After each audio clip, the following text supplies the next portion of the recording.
Oke, mari kita langsung aja nih kita dalami lagi ya. Anda kan mengirimkan beberapa sumber menarik. Ini detail banget, tapi fundamental soal fikih Islam. Tentang di mana persisnya gitu. Sayatan untuk menyembelih hewan itu sebaiknya dilakukan di atas jakun, atau pas di jakunnya, atau justru di bawahnya. Dan ini bukan sekedar teknis ya ternyata, tapi ada persimpangan antara anatomi leher hewan, terus aturan hukum Islam, khususnya kita lihat Maliki dan Syafi'i nanti, sama aspek kesucian ritualnya juga.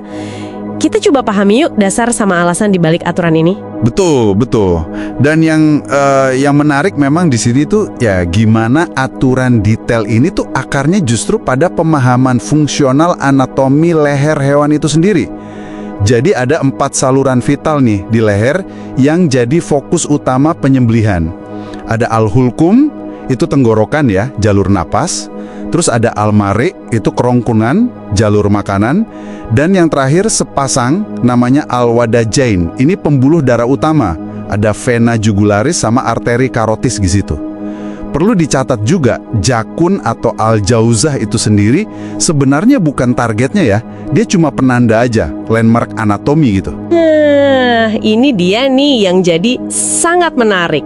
Karena sumber Anda kan nunjukin ada perbedaan ya antara pandangan mazhab Syafi'i dan Maliki soal mana yang wajib putus. Kalau Syafi'i yang wajib itu hulkum sama mari. Jadi jalur napas dan makanan itu harus putus.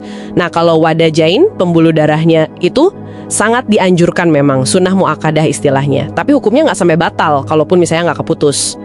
Fokusnya berarti ke napas dan makan ya. Iya betul. Sementara kalau mazhab Maliki, prioritasnya agak geser nih. Mereka mewajibkan putusnya hulkum, jalur napas, dan kedua wadajain, dua-duanya pembuluh darah utama itu. Justru kalau mari, kerongkongan atau jalur makanan, itu hukumnya dianjurkan aja, nggak wajib. Jadi beda kan? Oh, jadi fokusnya Maliki lebih ke napas dan aliran darah ya? Biar cepet gitu ya maksudnya? Tepat. Alasannya yaitu, mereka lebih menekankan penghentian napas sama aliran darah ke otak secepat mungkin. Biar kematiannya segera dan pasti. Artinya memang ada penekanan yang berbeda ya pada jalur fisiologis mana yang dianggap paling krusial untuk mengakhiri hidup hewan sesuai syariat. Persis. Dan ya sekedar buat konteks saja, mazhab lain juga ada sedikit variasi.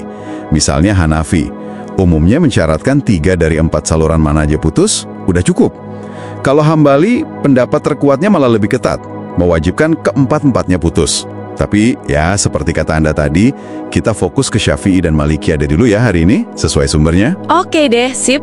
Nah, berbekal pemahaman ini, mari kita jawab pertanyaan intinya.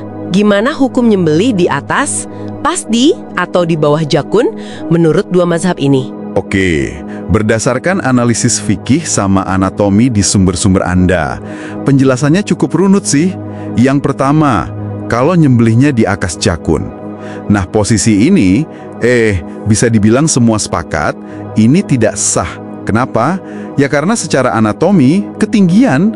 Nggak mungkin kena itu saluran vital utama kayak hulkum sama marik di bagian yang seharusnya. Hewan yang disembelih di situ statusnya jadi bangkai, maitah, haram dimakan jadinya. Oke, jelas banget kalau yang itu. Terus gimana kalau posisi kedua, di bawah jakun? Nah, kalau menyembelih di bawah jakun, ini posisi yang dianggap benar, sah, dan paling bagus, paling dianjurkan, sunnah gitu. Kenapa? Karena area ini ngasih akses paling gampang dan efektif ke keempat saluran vital tadi. Jadi dengan satu sayatan di situ, relatif lebih mudah untuk mutusin hulkum dan mare. Oke, jadi itu memenuhi syarat Syafi'i ya?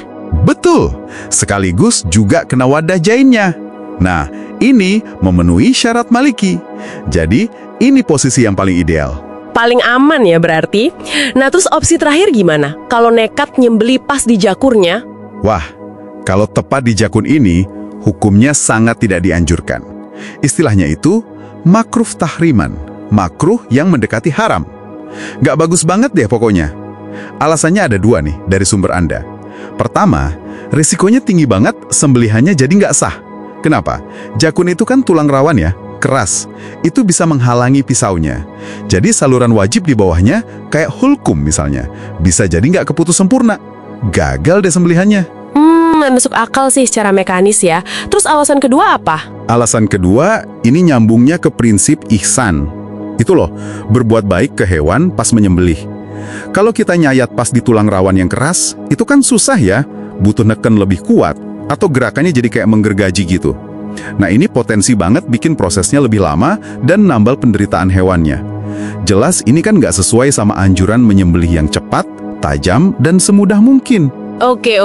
Jadi jelas banget ya kalau aturan posisi sayatan ini tuh bukan sekedar ritual tanpa makna gitu ya. Ada logika kuat di baliknya dari anatomi, fisiologi. Tujuannya ya buat mastiin kehalalan sekaligus juga menerapkan etika perlakuan ke hewan, meminimalkan rasa sakitnya gitu kan? Benar sekali. Jadi kesimpulan utamanya yaitu menyembelih di bawah jakun adalah posisi yang paling benar dan paling aman secara hukum dilihat dari pandangan yang kita bahas ini. Dan ini juga sejalan kok sama pandangan mazhab lain pada umumnya. Nah, disinilah prinsip kehati-hatian dalam fikih atau al-ihtiyat jadi relevan.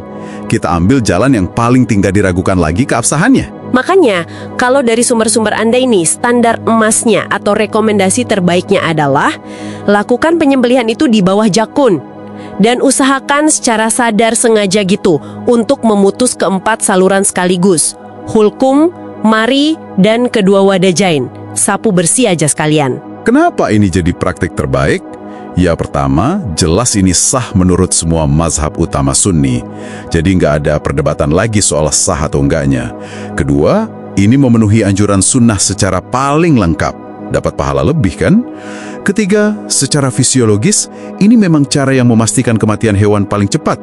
Dianggap paling memenuhi prinsip ihsan tadi. Dan ya terakhir, ini menghilangkan keraguan. Anda jadi lebih yakin sembelihan Anda benar dan diterima. Wah, menarik ya. Gimana detail teknis kayak gini tuh ternyata punya landasan pemikiran yang dalam banget. Menggabungkan observasi alam, dalam hal ini anatomi, dengan tujuan spiritual dan etika. Ini mungkin bisa jadi bahan renungan juga nih buat Anda para pendengar. Gimana ya prinsip serupa, yaitu kombinasi antara pemahaman mendalam soal cara kerja sesuatu dan pertimbangan nilai etis, mungkin juga relevan dalam aspek-aspek lain kehidupan Anda di luar konteks penyembelihan ini. Sesuatu untuk dipikirkan lebih lanjut mungkin ya.